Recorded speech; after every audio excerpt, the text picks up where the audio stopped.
Hello, everyone. Just one moment while we get our panelists in the webinar.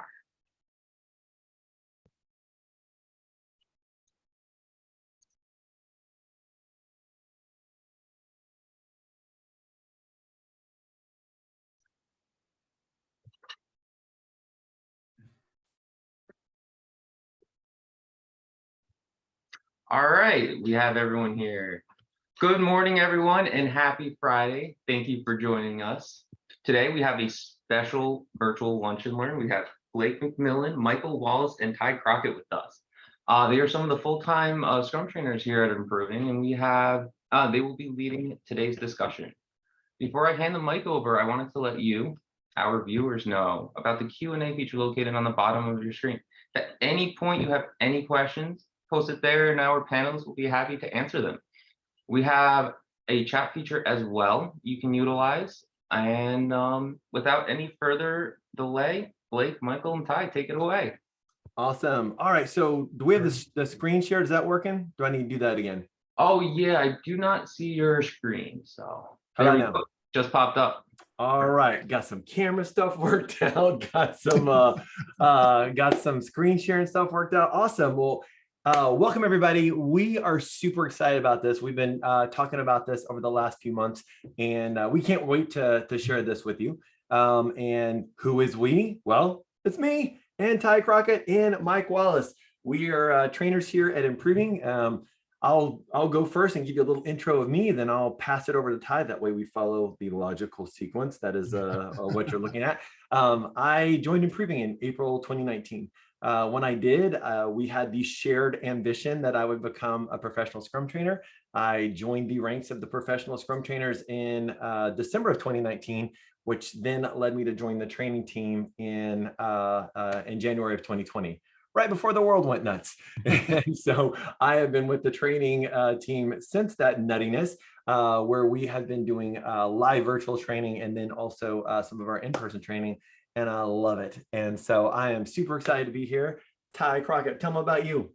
Hello. I'm Ty Crockett. I am a professional Scrum trainer and other things, whatever I guess I'm needed to teach about in the moment. I also do consulting. I believe that if you teach these things, you should do these things. And I got to Improving a little bit over a decade ago. So I've been here a little while, and I love what I do. I don't think that many people get to say that, or at least I don't think enough people get to say that. My background is in hardware and software infrastructure and comic books, but starving artist is a real thing, so I got more into my tech side. All right, thanks, Ty. I'm Michael Wallace. I think I joined Improving a couple of months before Blake. I became a Scrum trainer a few months before Blake, and then I followed him into being a full-time trainer. So I've been with Improving 3.5 years. Been a technical trainer of some kind since probably the early 1990s. So I've been training on and off, but spent most of my career as a consultant. I was hired in at Improving as an agile coach. I still do some of that when I'm not training. I've been pretty much I've filled probably every role you can think of in software. Started out as a developer. I've been a business analyst, a project manager, a developer, director, and now I enjoy teaching classes here at Improving, mostly Scrum.org training and some Kanban training. Nice. Looking forward to this. All right, well, let's get started.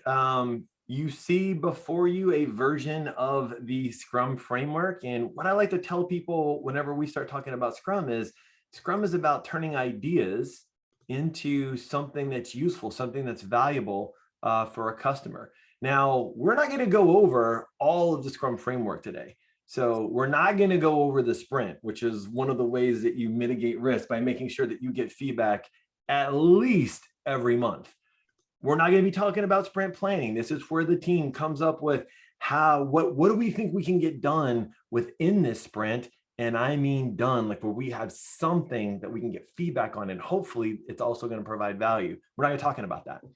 We're not going to talk about the daily Scrum, which is the event that the developers use to coordinate. How do we get one step closer to our sprint goal. We're not going to talk about the sprint review either. That's where we're, as a Scrum team, meeting with our stakeholders, collaborative working session. We're not talking about it. We're not going to talk about our sprint retrospective either. That's where we learn how to get better as a team, the last event of a sprint. We're not going to be talking about our buddy, the Scrum Master. Nope, not talking about our Scrum Masters today. And we're also not going to be talking about our treasures, our developers, those people that make the done work happen. We're not going to talk about our sprint backlog or our sprint goal. Those are our artifacts that show us what, our artifact that shows us what are we doing now, what's happening, and how, like, why are we doing it? We're not going to be talking about the increment. And when we say this, it hurts our hearts because, like, the increment, we all love it. As product owners, that's what we're all about. But yeah, we're not talking about it. And technically, we're not going to talk about the Scrum team, even though we are going to talk about one element of the Scrum team. And that element of the Scrum team is us, product owners. All right. So this is about the oneness of product in Scrum. And so what we're going to be talking about is product owner, product backlog, and our product goal. And to start us off, Michael, I'd love for you to talk to us about the product owner. Thanks, Blake. Yeah, it also, everything starts with the product owner. We talk in our classes about how it's great if the developers create a great product, but if it's not a product that creates value for our customers, we really don't have anything to go with, right?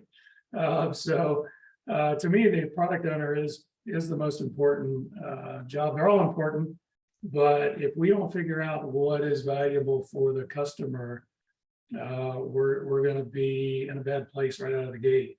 And so the purpose of this accountability is to make sure that we are maximizing the value of our product for our customer and ourselves. Right. It's a two-way street. We want to create maximum value for the folks that use our product, and of course that product should bring some value to us as developers. If we have one product, we have one product owner. So it doesn't matter how many Scrum teams we have.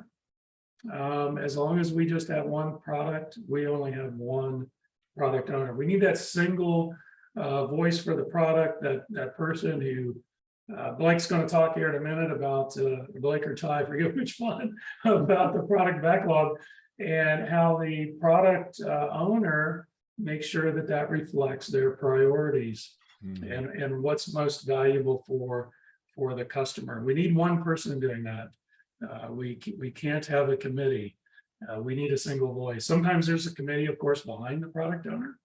There are usually lots of other people who have an opinion about what should be in the product, but the team relies on the product owner to make sure that they're always working on what's most valuable. What does it look like when there's more than one? Well, we've all worked with committees. We've all seen products designed by committees where it makes everybody a little bit happy, but probably doesn't satisfy the customer entirely. I think the old joke is a camel is a horse designed by committee.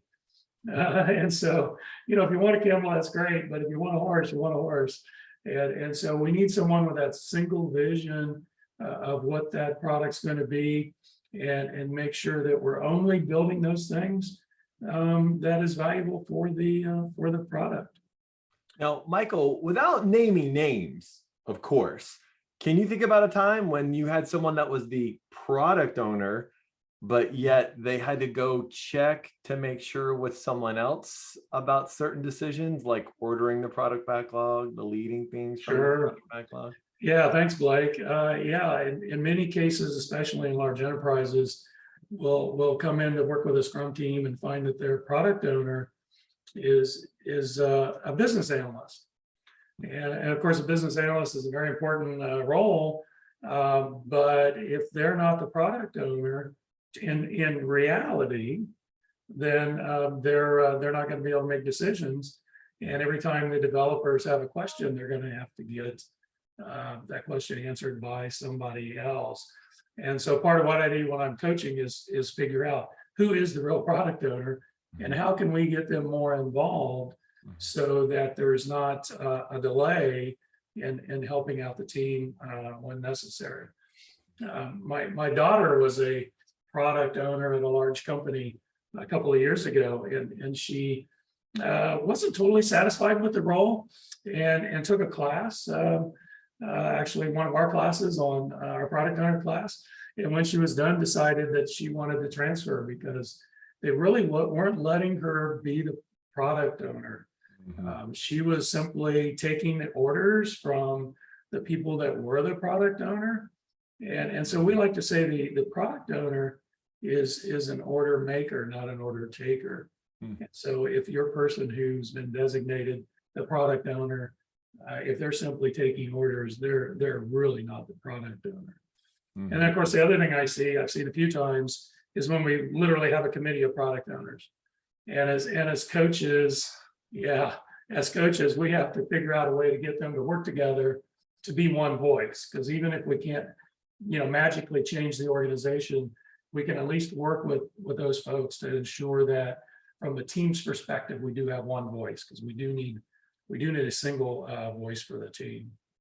So if you find yourself in a situation where the person with the product owner title really isn't the product owner, maybe we can work with the real product owner to allow some decisions to be made by the team, by the business analyst or whoever's filling that role for the team. Maybe let them do more of the tactical decisions, and then maybe just reserve some of the high-end strategic decisions for the person who's the real product owner behind the scenes. Anything else, guys? I would say I think the most I've seen when I've seen it fractionalized is 4. Well, where people are trying to 5. Yeah, so we literally set up a Scrum board for just the product owners so that they could get their priorities in line. And we did not allow anything to enter the product backlog unless the product owners agreed on where it should go and what it should be.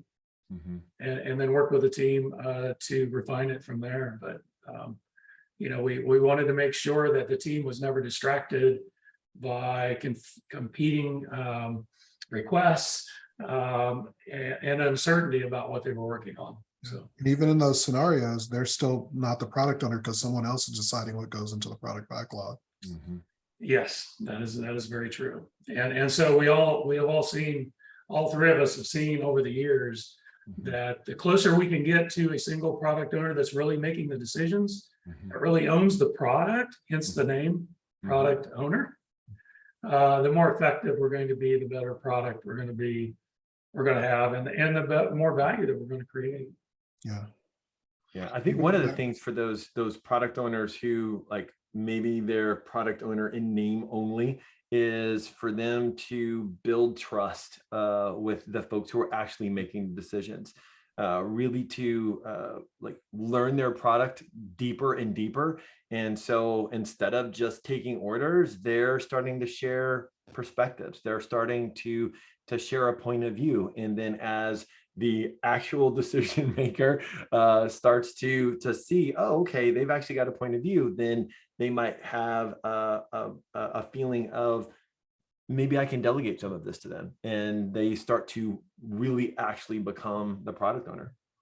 And when you have a scenario where you have a very large product with lots of Scrum teams, you're going to have to do that anyhow, because there's just no way a single product owner can be at every Scrum event when you get 8 or 10 teams. But if they have folks that they can delegate some of that, usually more tactical stuff too, then you're not slowing down the teams as much.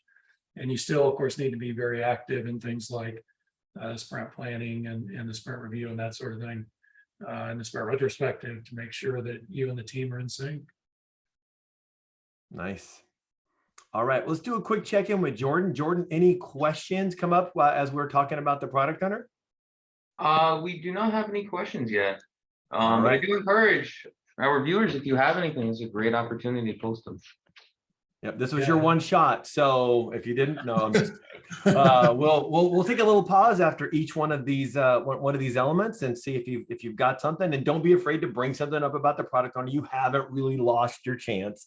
So next up, real quick, we actually do have a question that just popped in. So nice. Thank you for posting that. How about the concept in SAFe about product manager versus product owner?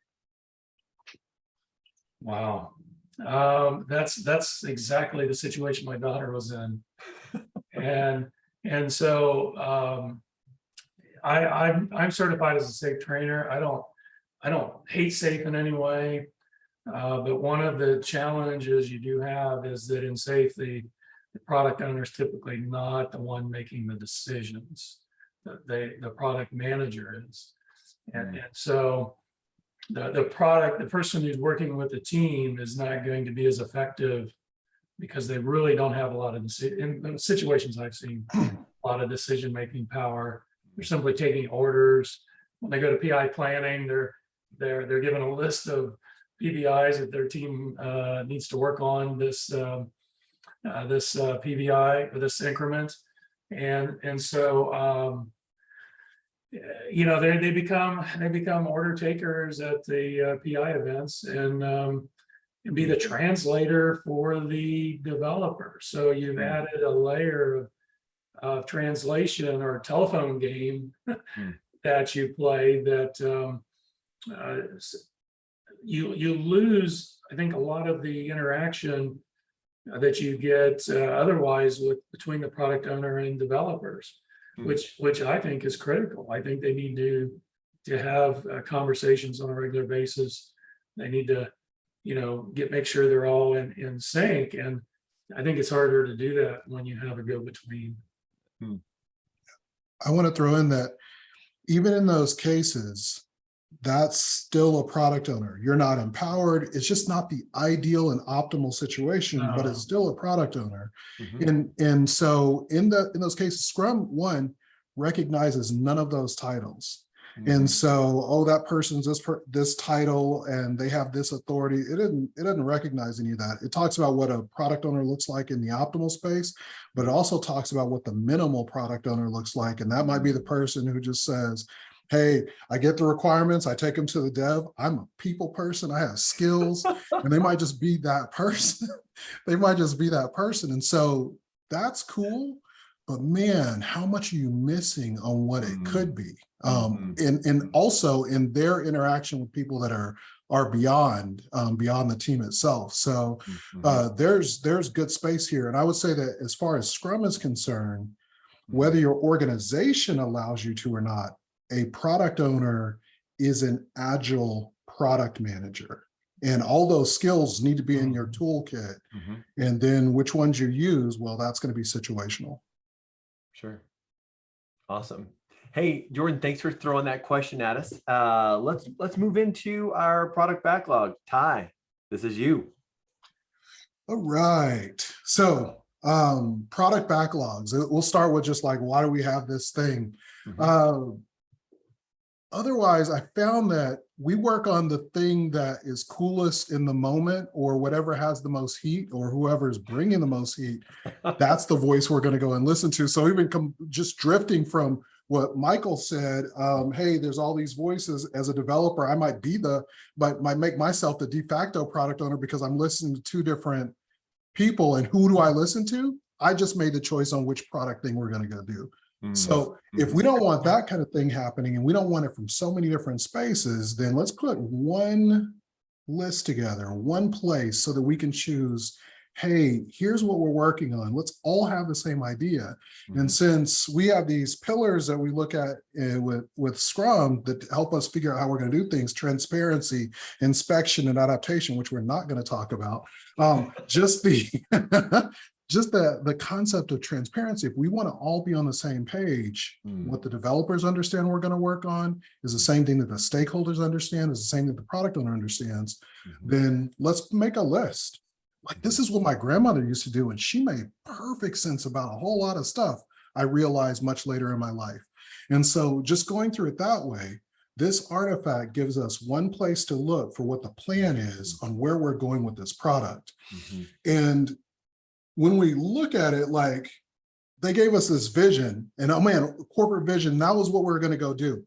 You don't do a vision, that's true north. It heads you in a certain place. Okay, well, we have a business strategy on how we're going to go and actually move towards that. Yeah, but those are like big old chunks. It's not even something that we can actually just do that one thing. Oh, we had a product that leads us somewhere in our business strategy. Well, we can't just go do the product either. So the product backlog at least lets us know how we're going to take steps inside that space. And then so I know that there's an option here. So we can have like, okay, here's the features of the product backlog. And then we need like a technical product backlog. We probably need one for bugs and defects, improvements. Yeah, we end up with like all these different things that we could possibly go do. And at that point, so where are we going to pull from? And which one is the most important thing? And here's this one. What if I owned it? And I'm like, okay, is that the work we're doing? Is that the work we're doing? Okay, collectively, when we're going to do the work and what's likely to be first and what's later, how do I manage my investment? How do I even understand what the investment is? And when we put it all over the place, we might think that we're doing stuff to kind of organize it, but we're really obfuscating where the product actually is. So we have one list so that the stakeholders and everyone involved can understand this is the plan and here's where these things are in the plan. And so that's why the product backlog gets to have this one list for in Scrum. And then if it's more than one, well, we've seen the chaos that might exist around that and the pains that might happen. We just talked about them.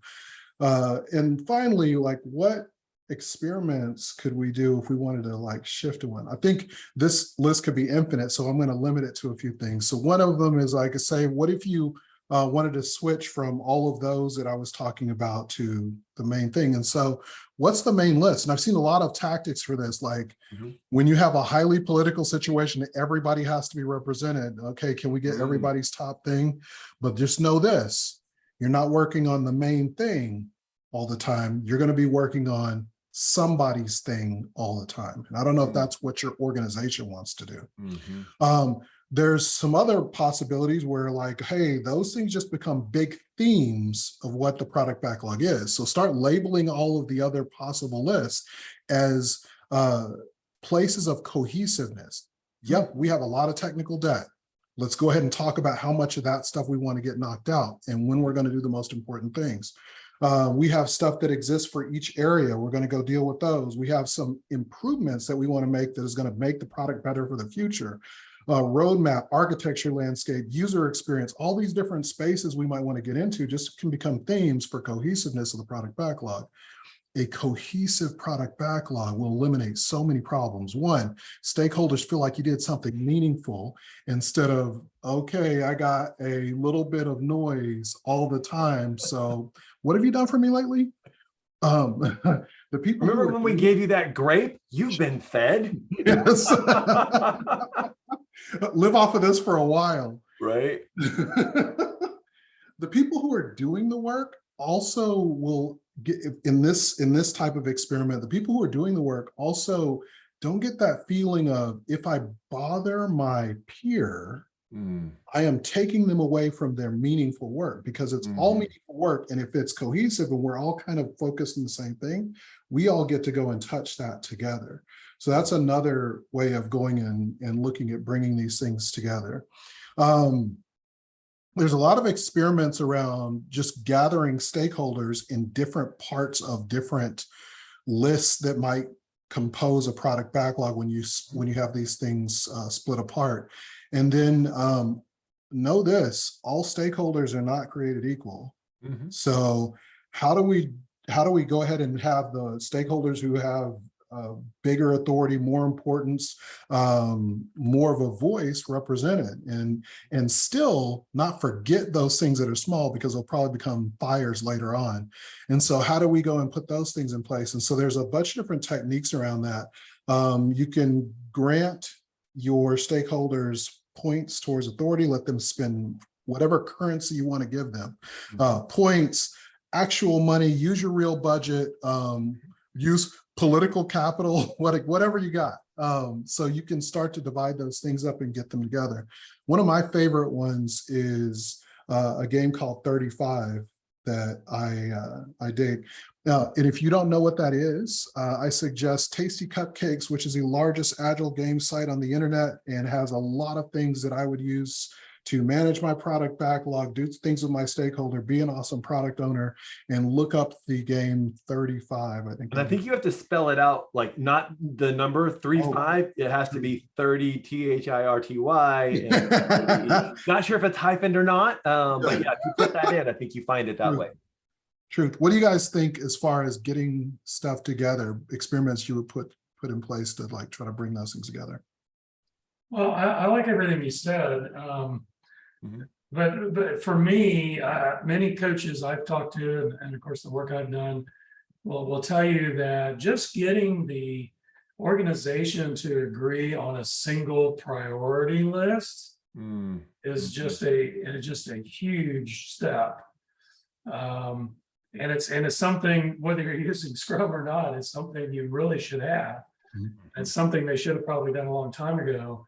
It does create some maybe uncomfortable conversations because you talk about political capital and those things.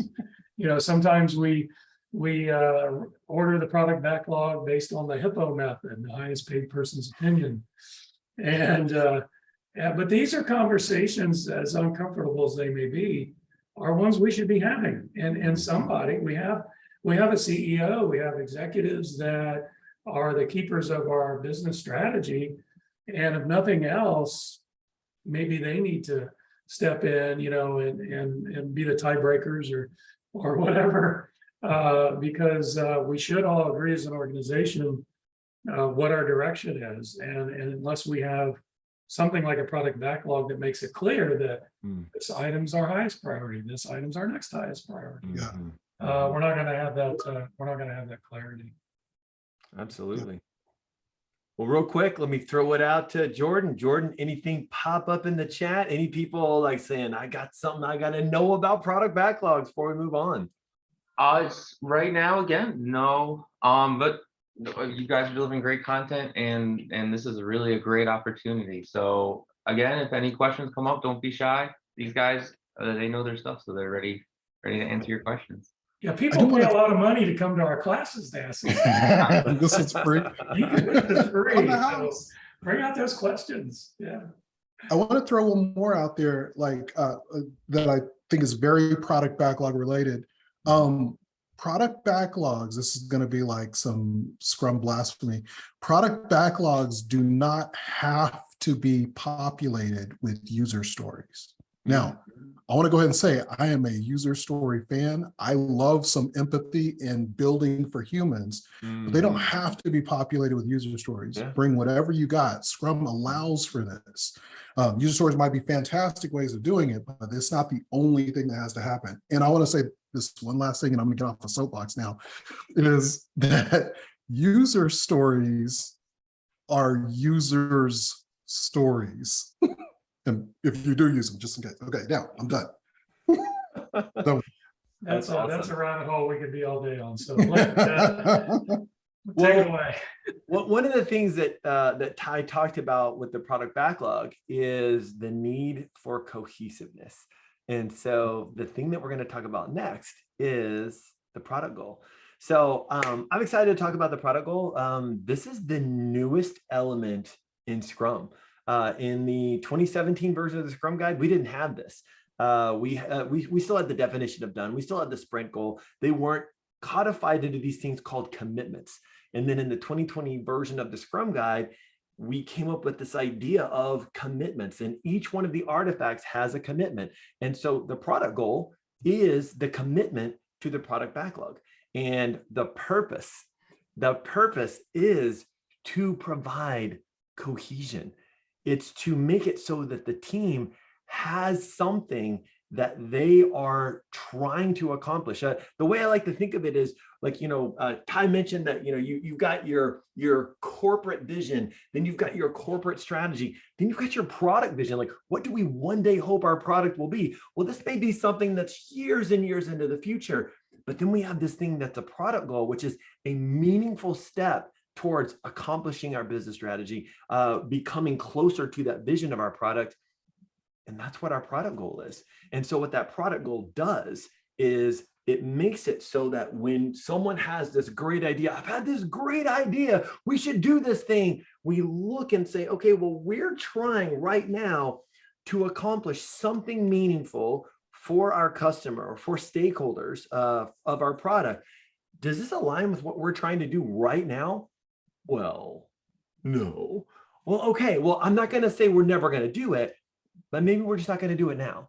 And so like, this is what this commitment does, is it helps us focus.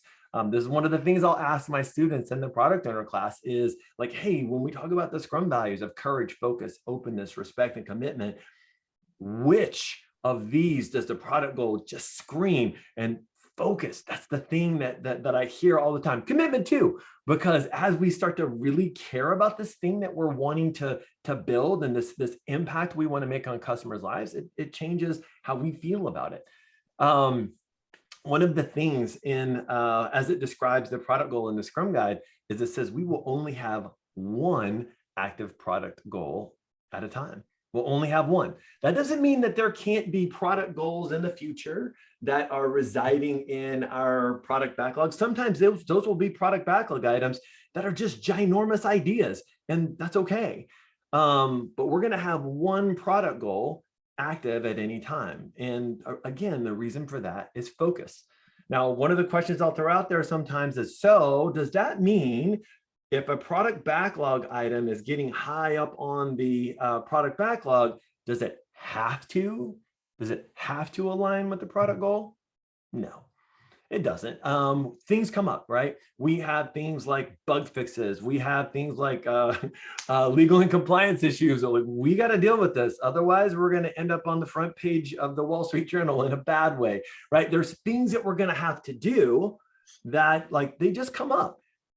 But what I also want to say is, if we look at the top of our product backlog and almost nothing is contributing towards this product goal, is this really the right product goal? Is this really our focus? And so, it's funny because when I was looking at the different questions we want to ask for each one of these one items that we want that oneness in Scrum, what does it look like when there's more than one? It looks normal. it looks normal, because this is what so many organizations suffer with, is like, and sometimes I'll start working with a team and I'm like, oh, hey, I'm so excited to work with you. I want to hear about your number one priority. So what's your number one priority? And they'll point to their board, this and this and this and this and this. And I'm like, oh, so I asked what your number one priority is, and you said like 5 things. Is that 5 things for this one customer, for this one stakeholder? No. This is for marketing. This is for operations. This is for sale. And I'm like, oh, okay. So you're just trying to play whack-a-mole here. And there's nothing that you're actually focused in on trying to do. And so when I think about what does it look like? Well, it looks like probably what you're experiencing in your organization, where you're wondering do we even know why we're doing this work? And the thing that I want you to think of as we think about what experiment can we try to shift to one is make a product goal that doesn't go really far out in the future, right? Sometimes that's one of the things whenever we start working on this in class, we start talking about hey, we're going to create this product goal and in our scenarios, I'll see folks cast these product goals that go 6 months into the future. Maybe we have a product goal that is only going to take us 2 sprints. We have a very short product goal. And for that very brief time, we have intense focus. We have intense focus on trying to accomplish something for one of our customers. And then when we deliver it, Maybe that gives us a success story. Maybe that gives us something that we can build on.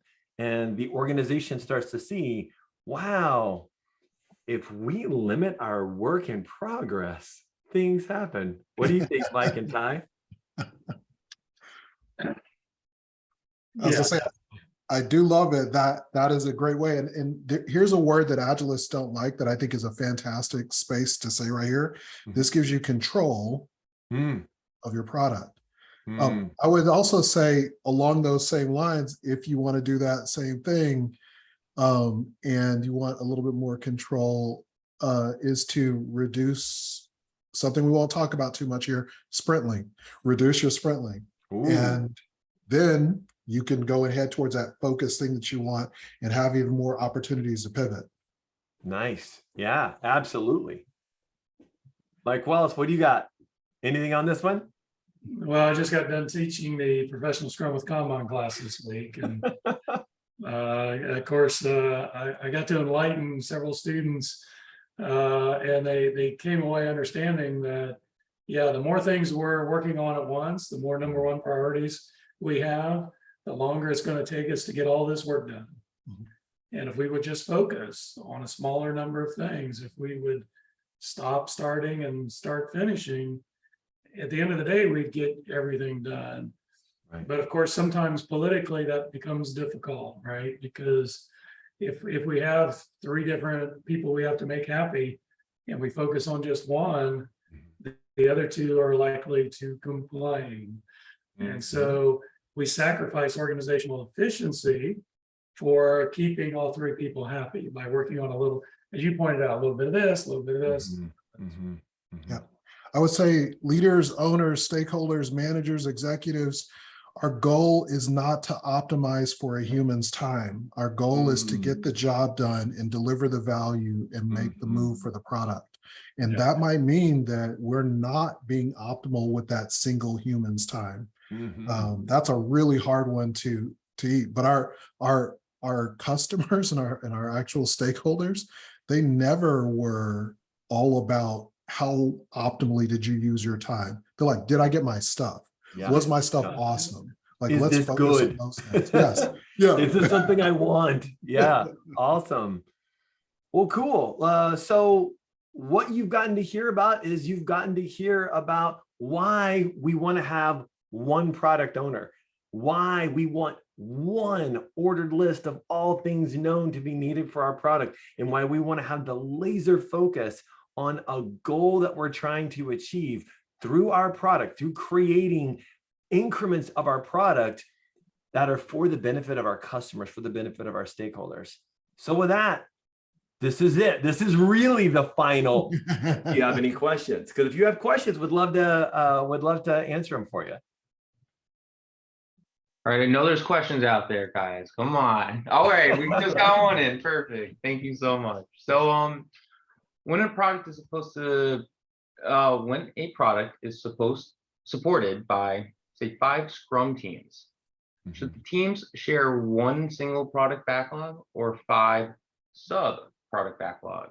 How logistically we can help organize the backlog for each Scrum team?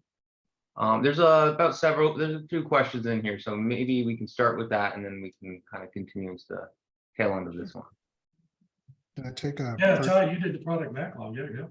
All right. So I'm going to just go with what the rules for this are, and I think Michael said it very early in our time period. There's one product owner per product and one product backlog per product. Now, what Scrum does not tell you is how you define a product. Is it Microsoft Office? Is that a product? Yeah, sure. Is it Microsoft Word? Is that a product? Yes, that is. Printing? Yeah, because we spread that product across multiple things. We sell it to other people. That is too. So how do you define your product might be how you split things up. But if it's 5 teams, one product, there is one product backlog. And what did you want? Well, we wanted more teams and more people to get more stuff done. What we believed is if I had one team, I got 10 widgets. I got 10 teams, I got 100 widgets. That's not true. We all know that's a lie. We've probably been beat down by that lie. We pay the price for having a whole bunch of people trying to connect together and work on that one thing. And we have to accept that there is a cost associated with that. So we can try to do that stuff less bad. And I think this is where you start getting into all the different techniques around how do you deal with scaling. But the one list so that the main thing stays the main thing. A company who has 5 teams should definitely outperform the super nimble company that has 1. But I rarely see it turn out that way. And so keep the main thing the main thing. How do we split that main thing up amongst those teams, or how do we get that main thing done sooner with 5 teams is, I think, the struggles for those teams. And I look at the product backlog as our view of the future, right? It's our view of the future. Now, what's going to happen in Scrum and scaled Scrum, and Mike Wallace may want to jump in on this since he's our guy that's got the scaled professional Scrum teaching license, is you will end up with 5 sprint backlogs. Again, we're not talking about the sprint backlogs today as much, but when you do sprint planning, each team of developers will have a sprint backlog, but it'll be pulled from that same one vision of the future, which is the product backlog.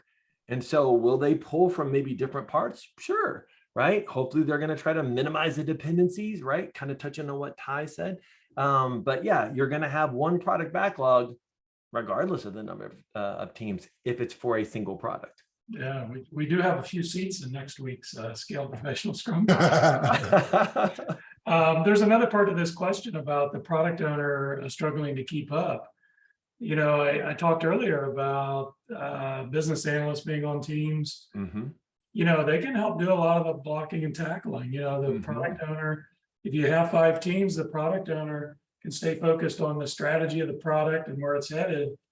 And maybe the business analysts are the ones working out some of the tactical details and refinements and those kind of things. So they can get help, but we still only want one person with that responsibility. I've seen that, but realize you're still accountable. You're still accountable. Yeah.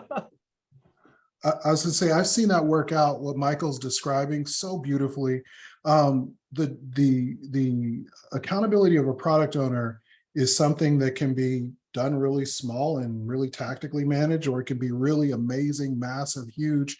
But I feel like in most of my career, I've often said, man, this job is crazy for one person to try to manage it all. And if that is the case, then get as much help as you possibly can lay your hands on.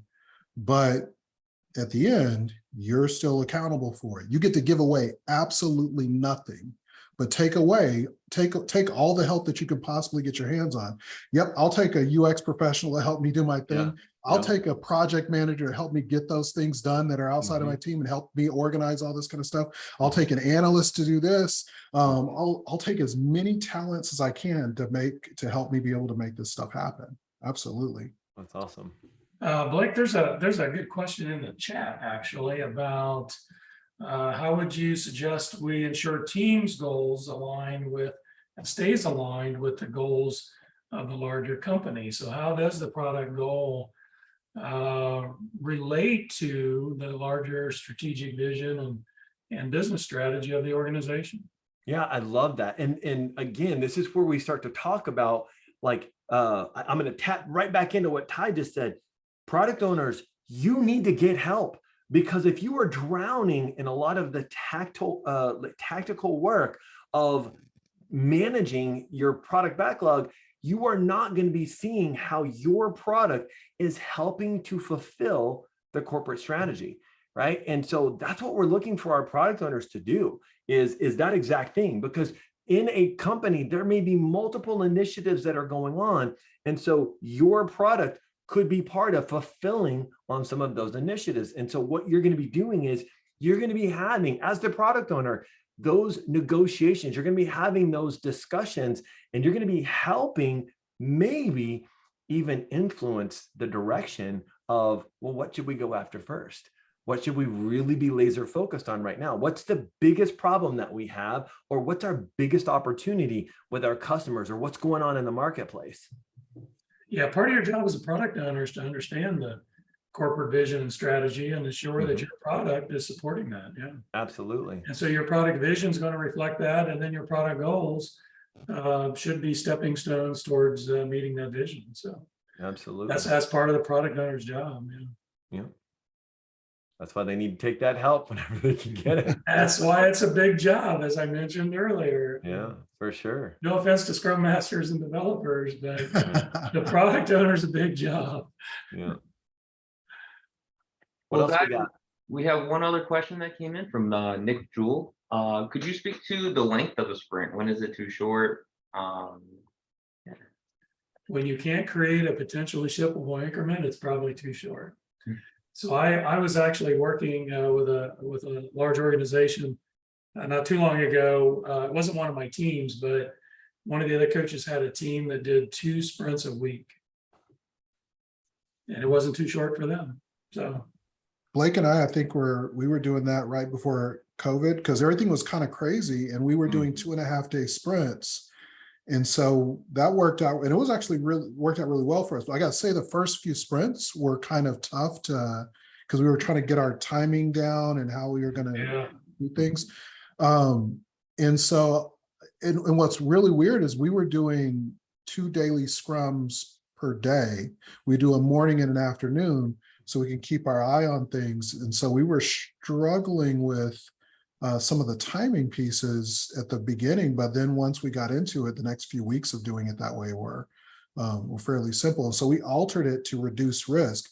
The too short, I guess, if I couldn't plan or couldn't do some of the things, maybe once it starts to encroach upon, like, it felt like we went from a daily scrum to something else, and then we're back at daily scrum again, like that. I don't know. That's the only space where we've done experiments in our foundational courses where we run outside of the events, we do 9 minutes to just show that things can be done. And we build a full-fledged product in 3 days or three days for it. So we are seeing that kind of stuff work in small experimental spaces. I don't know what the smallest would be. Like I said, we did 2.5 days. I don't know what the smallest I could imagine. Well, Scrum says there is no smallest, right? So we say no longer than 1 month, but there is actually no minimum sprint length. One of the things I usually look at is, to me, it's sort of a dynamic between, we want to be able to change our minds as much as possible, right? We want to retain the maximum level of flexibility. I'm like, awesome, great. We love that. And so because our sprint has 2 events that we're not talking about so much in this talk, to me, the one that's going to make the rubber hit the road, the sprint review, because this is where we require you stakeholders to engage with us.